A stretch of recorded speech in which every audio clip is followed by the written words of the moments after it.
நல்ல வேலை ஜெகன் பைக்க அண்ணன் கவனிக்கல. இங்க பாரு, நீ நாளைக்கே 1 லட்ச ரூபாய் பணம் கட்டி காலேஜ்ல சேர்ந்துரு, சரியா? சரிங்க அண்ணே, ரொம்ப தேங்க்ஸ். தேங்க்ஸ்லாம் எனக்கு இல்ல, ரஞ்சித் சாருக்கும் சுப்புலட்சுமி அக்காவுக்கும் தான்.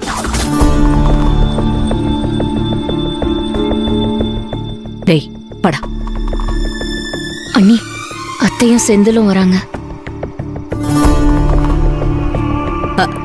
ஆதிமா, என்ன ஆதிமா?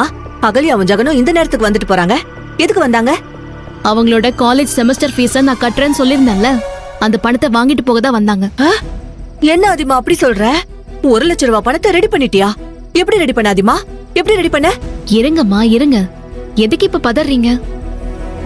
அகல்யாவுக்கும் ஜெகனுக்கும் மட்டும் 1 லட்ச ரூபாய் ரெடி பண்ணல, ரோஹிணிய காலேஜ்ல சேர்க்கவும் 1 லட்ச ரூபாய் ரெடி பண்ணிட்டேன்.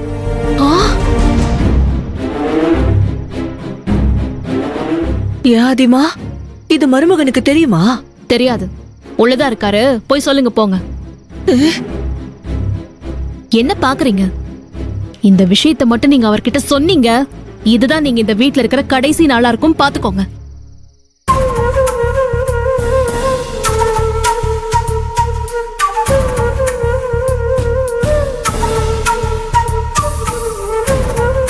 மா, இதோ பாரு, தப்பி தவறி கூட பிரபு கிட்ட இதை உளறி வச்சிடாத.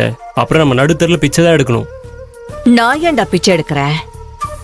இப்ப நம்மள மிரட்டிட்டு போறால, இவள நான் பிச்சை எடுக்க வைக்கிறேனா இல்லையான்னு பாரு. மா, அதெல்லாம் உன்னால முடியாது.